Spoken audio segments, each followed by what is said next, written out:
We look forward to diving into any questions and discussion that you may have. There's just a couple of reminders from my end that I want to go through before we'll open it up for open Q&A. Just want to remind everyone, if it's your first time joining around our format for office hours, we have this weekly session for those in US and EMEA to come in weekly and get answers to questions, dive into discussion, and we do present out some updates from the Semantic Kernel team. We also have a monthly session as well for those in APAC on the second Wednesday of every month from 4 to 5 p.m. Pacific time as well. But in lieu of both of these, if you have questions, items that come up, we're very heavily involved in GitHub discussions.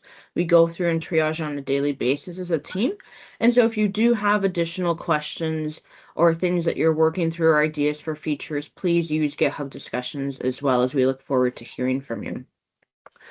There's a couple of new releases. I'll put some links in chat as well for you to follow along everything I'm presenting out. The first link here is to our most recent releases. So for Python, there's a small bump that was in our package 1.21.3. There's a fix for the kernel parameter metadata input types as well from Evan. So just a couple of small changes there, but if you haven't had a chance to go into our Python latest release, we recommend you take the time to do it. And I also want to highlight for .NET, just coming out yesterday, we have 1.39.0. And so there are a number of changes in here around the update for fixing usage tokens in Azure OpenAI connector, being able to add prompt execution settings to auto function invocation context. There's some updates around process framework with an Aspire demo, and then some updated templating patterns as well. And so if you haven't had a chance to look through at our latest .NET release, I put that link in chat. It's the first link at the top of the ones I've shared. We'd love for you to take a look, as there's a lot of great goodness that's been released. We covered our roadmap a couple weeks ago, and I've put the link to that blog post as well in the very bottom. But if you are wanting to get even more in detail, understand what we're working on, that fourth bullet down, that backlog by bucket, is a great way to be able to see across all these different areas, what work are we doing, what are the items that we're diving into. If you have a specific feature ask, this is a great way to be able to go through and see where that's being prioritized as well. So we do have a number of new blogs. Actually, I'll dive into our updates from the Semantic Kernel team, but I do want to highlight that we do have a number of great courses that have come out. There's an AI for Beginners course, and this one goes through details in step 1 through 10, how to understand agents, build them out. It uses Semantic Kernel and the agent framework. You get to dive in and learn about AutoGen and their multi-agent framework, which really ties into a lot of the work that we've been sharing out of our collaboration around the multi-agent space. And so this is a great way to be able to dive in if you're wanting to learn more. We also have a guest blog out from a colleague within Microsoft that has a great example of multi-agent group chat with Copilot and Semantic Kernel. So this is also a great read if you haven't had a chance. And then with that, I'm actually going to turn it over to the team. There's 2 new blogs as well, but I won't steal their thunder, and we'll turn it over first to Dimitro. Would love to hear from you around the compatibility of Postgres connector with AWS and GCP. Sure, thank you. Let me share my screen, and please let me know when you can see it. I can see it. Can others see it as well? Perfect. I see some thumbs up. Okay, sounds good. Yeah, so during last weeks, we investigated, different cloud providers in terms of database options. So currently, we are actively working on our vector store abstraction and also support for different connectors. And there are multiple cloud providers that allows you to initialize different database instances such as Postgres, Redis, MongoDB, and so on. So we have semantic kernel connectors for those databases, but we weren't sure that they are compatible with the other cloud providers like Azure, Amazon Web Services or Google Cloud. So recently we did this investigation, and we researched that basically you can use semantic kernel Postgres connector today with the cloud providers such as Amazon Web Services and Google Cloud. So I'm going to share a blog post that we released a couple of days ago regarding this with more information. But today I'm going to show you how it works in practice. So basically, I have 3 clusters here, 3 Postgres clusters, one in using LOIDB database in Google Cloud. The other one is using Cloud SQL database also in Google Cloud. And the last one is Amazon Relational Database Service for PostgreSQL as well. So in order to enable vector search in those databases, you have to make sure that vector extension is installed. For example, in Google, you can double check the extension tab here just to make sure that the vector is installed. If not, you can run this command, those databases, and as soon as the vector extension is installed, you can jump straight to the code and start working with it. So, for example, here in the code, I have a simple test that runs a code against 3 different clusters here. So basically, we have some text embedding generation service that will generate an embeddings for us in order to store them in the database. I'm connecting to Postgres and initializing Postgres vector store connector with the connection string, and then I'm basically working with my data here. So I have some data model like glossary with the properties like category, term, definition, and then I have some sample data. For example, I have some different terms here and their definitions. So as soon as I'm generated the embeddings and upsorted them to database, I can start performing vector search. For example, I have some search strings here, and I'm generating embeddings for those strings, and then I'm performing vector search for the generated search vector, and I'm able to get some result. So if you run this code against these 3 databases, the result will be pretty much the same. So for example, here I have a search string, what is an application programming interface, and I have a result that application programming interface is the next thing, and the same for other questions, and I'm able to also get the score for each record returned from the database. And if I run this for 3 different database clusters, I will be able to get exactly the same result. So the blog post that I shared in the chat, it contains all of the information, how to enable a vector extension in those databases, and also how to start working with in the code both for .NET and Python. So for example, here you can see how you can define your data model, configure your vector store, connect to the database using connection string, and then perform vector search both in .NET and Python. And also it contains some more links to our documentation on Microsoft Learn portal if you would like to learn more about vector store integration. So we also investigated different databases like Redis and MongoDB. As for now, they are not compatible with those clusters that are hosted in Amazon Web Services or Google Cloud. There are some small differences that we need to address, but I hope in the future we will be able to do that and enable more databases hosted on those cloud providers. That's me for today. Thank you very much. Great. Thank you so much, Dmitry. I really appreciate you going through that. Are there any questions that folks have? If not, we can also put them in our open Q&A and discussion, but just wanted to dive in if there are any questions folks have. If not, I'll go on to the next announcement we have, but feel free to put questions in chat or an open discussion. We'd love to hear more. So another update from a Semantic Kernel team member, and we've been going through blog posts for hybrid model orchestration. So Sergey, would love to turn it over to you to cover this more with the team. Sure. I believe you can hear me and see my screen. I can. Yeah, perfect. So hybrid model orchestration. last sprint, we've started working on the hybrid model orchestration that AI-powered application can use to intelligently select and switch between multiple models based on various criteria, all while being transparent to the calling code. Hybrid model orchestration can enable scenarios such as model selection based on the factors such as prompts, input token size, and each model minimum and maximum token capacity. Model selections based on the data sensitivity, where sensitive inference can be done with local models and other inferences are done with the cloud models. And model selections based on availability, where a fallback mechanism will attempt inference with the first AI model and fall back to the next one if the first model is not available.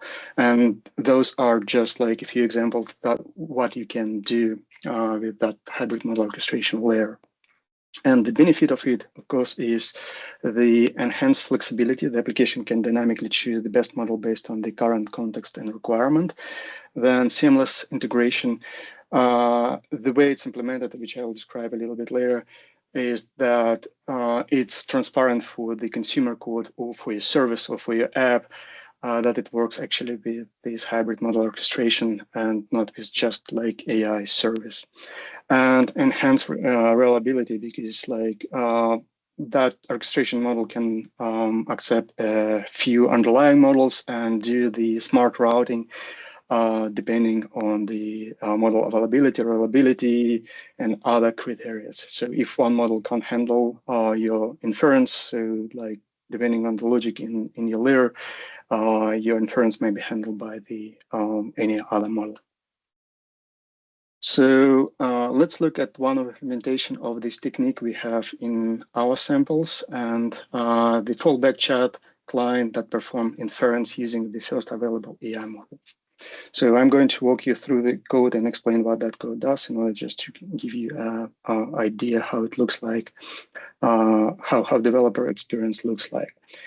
So if you look at the method, you will see that at the beginning, we are creating and registering the unavailable OpenAI chat client. And the reason we do that is just in order to demonstrate that like the fallback chat client is capable of like trying to do inference against unavailable OpenAI client and then detect that this client is unavailable or model isn't available and switch to available one. So, and this unavailable client is intentionally configured to return 503 service unavailable HTTP status code. In this line, we are registering like available as your OpenAI chat client that will do a regular chat completion or inference.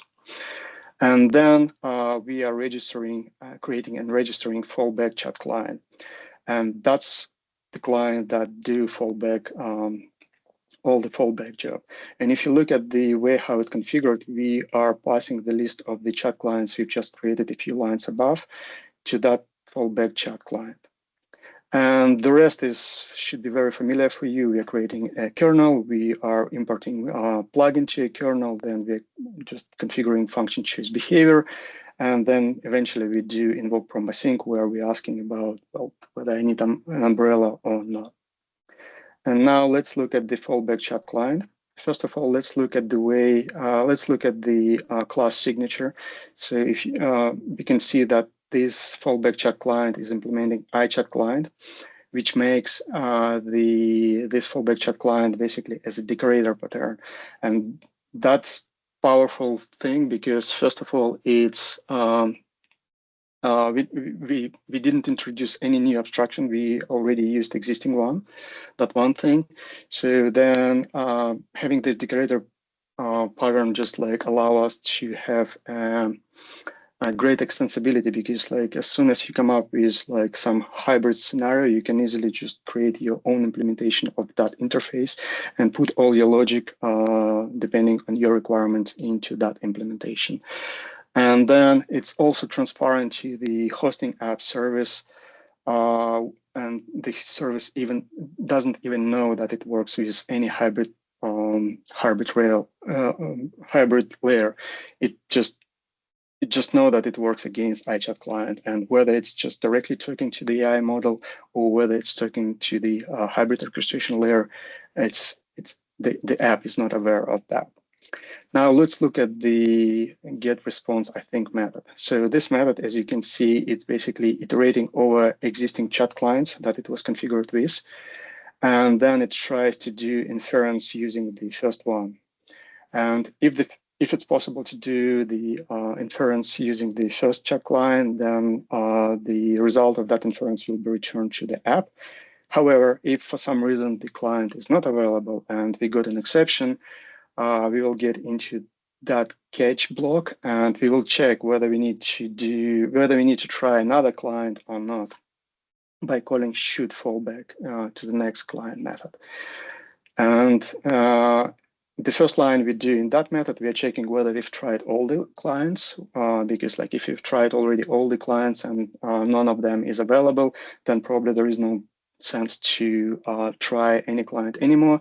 And in this case, we're basically returning false and we're bubbling up the exception back to the calling code or calling application. However, if there are still clients that we can try, we are checking the exception status code, and if this exception status code is the list of the allowed status codes, in our case it's like most 500s status code, we are trying to do inference using an XChat client, and we do it until either we found the first chat client that returns that can do inference, or unless all the chat clients are tried and none of them can handle the inference, and in this case we're bubbling up the exception back to the calling code. And we've put this example in our samples code, so you can find it by clicking this GitHub link. So you will be able to see the way it's implemented, try to play with it, and you can also just play with get streaming response, I think. So that would allow you to do execute the prompt using the streaming API.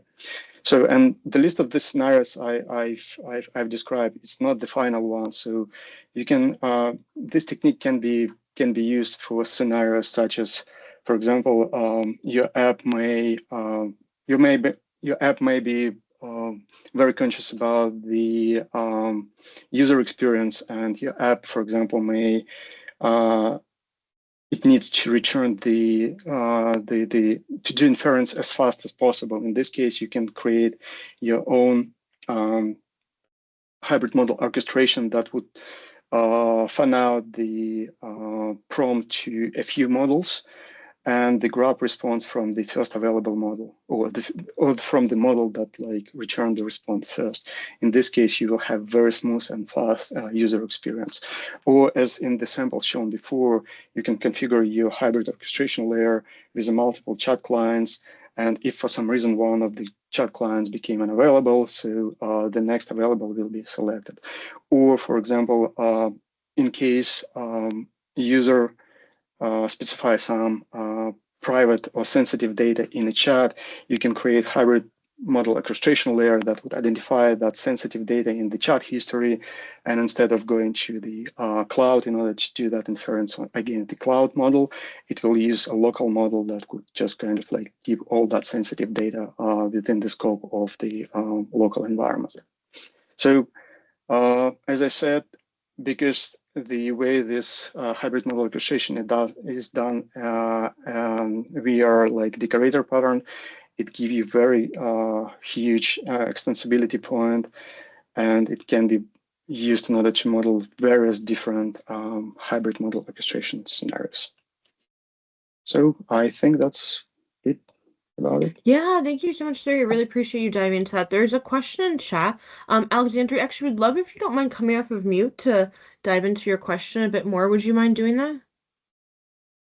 Sure, I can do that. Yeah, love the idea there, but I'm thinking about delivering specific SLA on like a step in an agent chain, right? So you're looking for specific performance criteria on speed, on quality, on safety, and so on. And being able to switch models for a given step to me means we need to upfront do a lot of testing to cluster a set of models and say, hey, those 3 or those 5 have the quality, safety, performance requirements that I need for that step, and therefore could be, become interchangeable, right? So it seems like in practice that requires a lot of testing, and then on the API itself or the SDK that you're presenting here, you would need to be able to specify configuration and kind of cluster models and say those 4 models are okay for that step because they're being tested to have characteristics that are acceptable for the end use case, right? So kind of curious to see your perspective on that and if there's any tool that you recommend or you've built to help with that. Yeah, it makes sense. The scenario you described makes sense. And like all that testing you've mentioned regarding the quality, safety, privacy, right?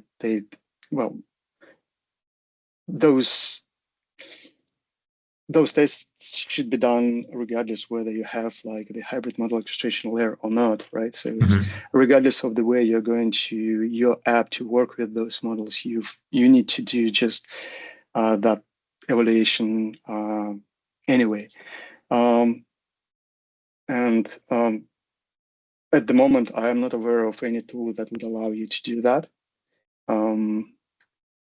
Yeah, I'm more curious about, so yeah, indeed, I mean, this needs to be done. So, I mean, you can use the evaluation SDK or, other tools to do that, but it's more like on the configuration of the, hybrid orchestration. Would you be able to say, to have a configuration and say, apply a configuration or apply like hey, this set of models is okay for that step, right?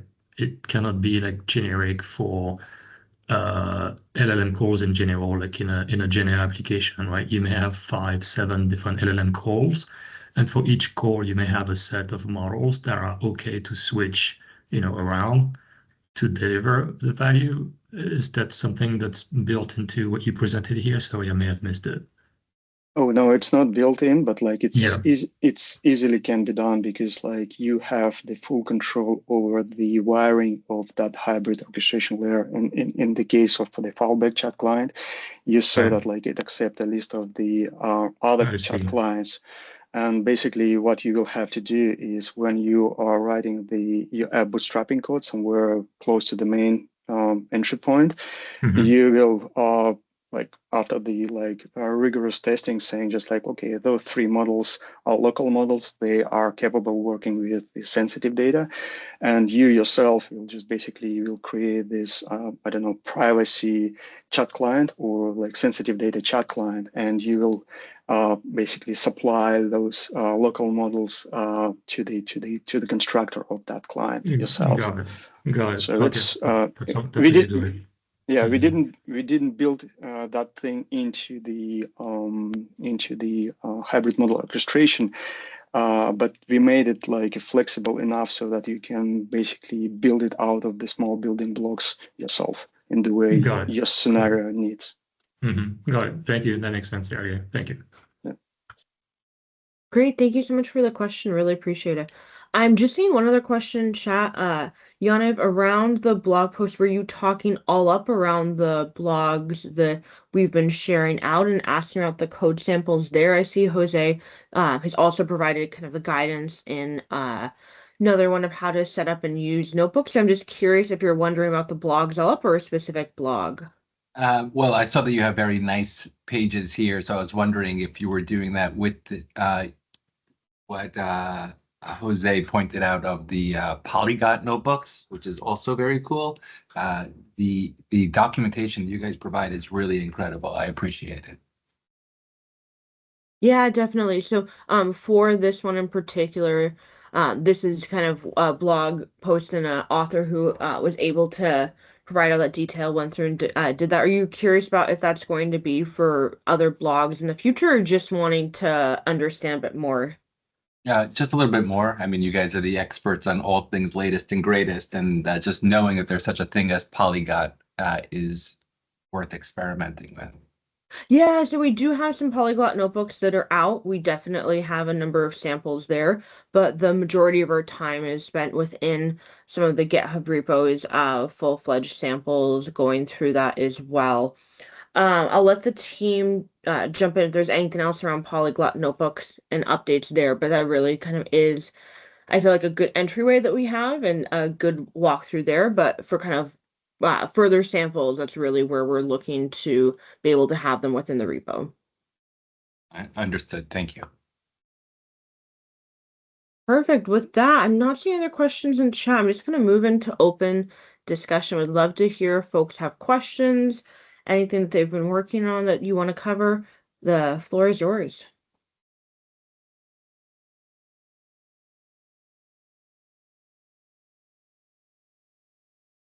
Hey, I see a hand up. Sweta, do you want to come off of me? We'd love to hear from you. Yeah, hi, Sophia.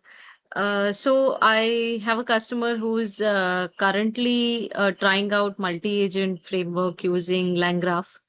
And in LangGraph, as we know, there are a lot of features like time travel, checkpointing, which they're evaluating for replaying their systems. They have a question that as Microsoft, we advise them that for the future, if they want to move on to Azure Foundry and do multi-agent, try out multi-agent orchestration, they would eventually, it would be easier for them to switch to semantic kernel. So the first question that they had is that for if they get started with LangGraph and later move on to semantic kernel, would these same features be available on semantic kernel in the future? That's one point. And the second question they had is they were also looking at AutoGen. And in AutoGen, they saw that there was some concept in AutoGen 0.4, which has come up with a topic subscription. So they wanted to understand if semantic kernel would have that framework as well when it gets fully developed. Yeah, great questions. For the first one, I would say that really being within the Microsoft ecosystem to be able to have the muscle of Microsoft Research with AutoGen, the latest breaking changes for multi-agent to be able to experiment with, being able to bring in semantic kernel that then is production ready, has a lot of security. I will say that from security, that's a big thing against LangGraph that I do want to mention with LangChain as well. And then with that, being able to, like you're saying, integrate very easily with AI Foundry and agents there as well. For our multi-agent strategy moving forward, we are partnered very, very closely with AutoGen. And so right now we are working on the 0.2 experience and being able to have that same experience within semantic kernel in that production ready environment. We are in talks around 0.4 of what that will mean. Nothing committed yet of how that framework will be brought in, but just know that it's something that is on our roadmap to discuss. But right now, we do have an announcement that is coming out very, very soon around AutoGen and semantic kernel multi-agents. So I would say that if they're looking at AutoGen, they're liking that experience, that will be something that's within semantic kernel as well. Anything else from the semantic kernel team to add on that sense too? Better, Mark? No, I think you've covered it very well. Perfect, thanks. Is there any other follow-up questions that you have with the customer? So a follow-up question from my side would be that if they're currently, they are just evaluating. So what should our advice be to them when they're looking for a bit of an advanced features which are currently yet to come in semantic kernel? Should we advise them to move on to AutoGen and try those out, or they would stay on LangGraph and then move to semantic kernel when those features come in? Like, what should be our message to the customers? Yeah, I think the kind of easiest migration path would be moving to semantic kernel. A lot of that multi-agent work with AutoGen is coming. And so if there's a specific feature that they're looking for, feel free to reach out and we can chat about that in detail. But I would say probably the best path with them, I'm assuming wanting to go to production, would really be moving from LangGraph to semantic kernel, knowing that all those pieces of AutoGen are coming as well. Got it. Got it. And one question that came up with them came up from them is that do we have any customers globally who are currently, already in the mature stages of semantic kernel implementations, and they wanted to get a view of what are the kind of savings or ROIs that customers or any challenges that they are facing in production. So just wanted a quick check from you. Is there somebody I can get in touch with who has, progressed further in the semantic kernel implementations with their customers?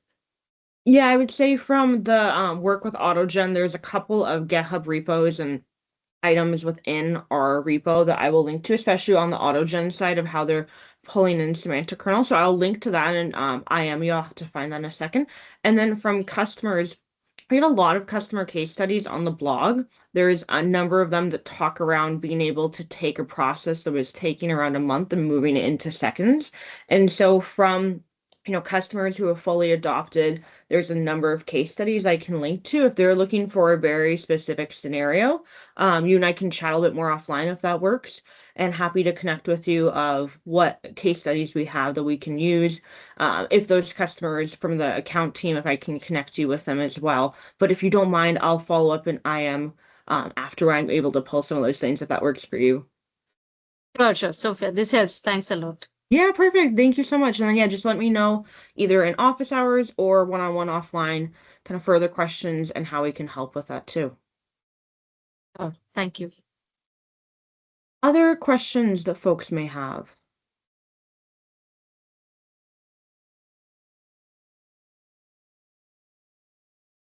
I see a hand up, Alexandria. If you want to come off of mute, we'd love to hear from you. Yeah, my question is around the process framework. It seems that the documentation still says it's experimental.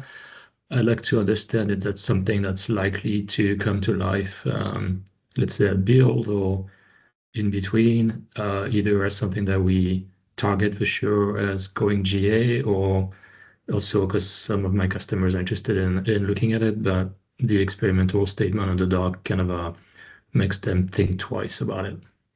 Yeah, so I completely understand with experimental. For us, we want to make sure that we have all the feedback and be able to iterate through before we get to a GA state. And so know that that is the intended for both agent framework and process framework.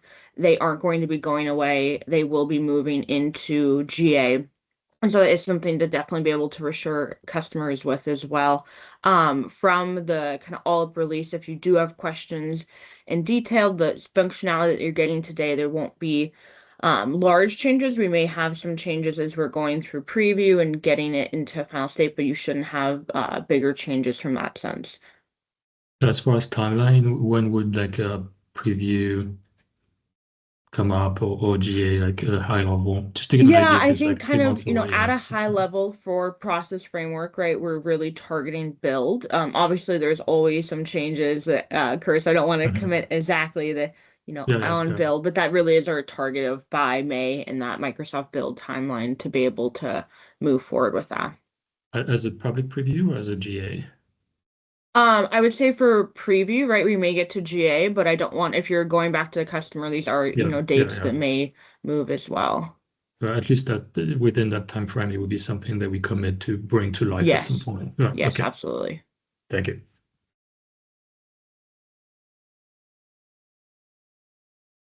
Perfect. And then I'm seeing for a question around agent framework of how will AutoGen integrate in? Will it be with agent framework, process framework, or a mix of both? I would say primarily with our agent framework. There actually is some pieces of process framework as well that you'll see, especially in that agent orchestration and the step 4 that we have of process framework, of how that comes in, but really integrating with our agent framework and being able to build on top of that as well.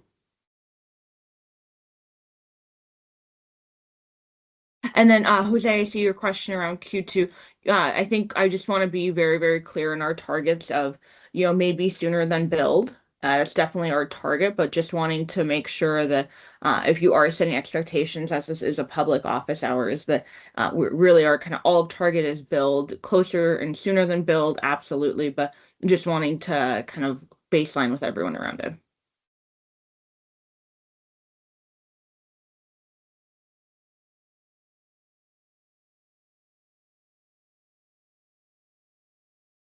Not seeing any other questions in chat. Do other folks have items they want to come off of mute with, or feel free to keep dropping them in chat? Actually, I got one more if you don't mind. Yeah, absolutely. Yeah, so back to the process framework versus prompt flow. It seems like they will be somewhat similar, right? Because it's sort of a definition of a graph, a process flow. So are those two merged, or they're going to be living alongside? I'm curious to understand, how Yeah, we I think differentiate them at there's this stage. discussions that are going on. I am happy. I see that you're in town. I'm happy to follow up with you. Offline, I would say they're very, very similar capabilities. I would say process framework, especially as we're building out, is a great way to look, but I'm happy to follow up with you offline too of kind of what our strategy and what we're looking at there. Yeah, I'd love to do that. Awesome. Thank you, Sophia. Perfect. Perfect. I'll pin you on the side. Perfect. Thank you.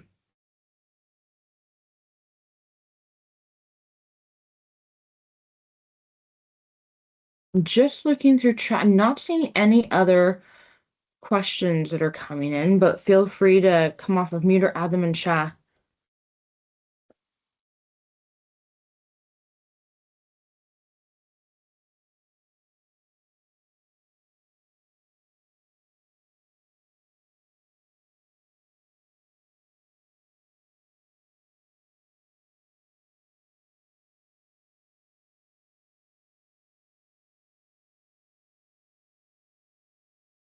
Great. Well, I'm not seeing other questions coming in. I'm seeing some folks having to drop. What I'm going to do is go ahead and end the recording and close office hours if there's no other all questions that we have, but happy to stay on if there are further questions.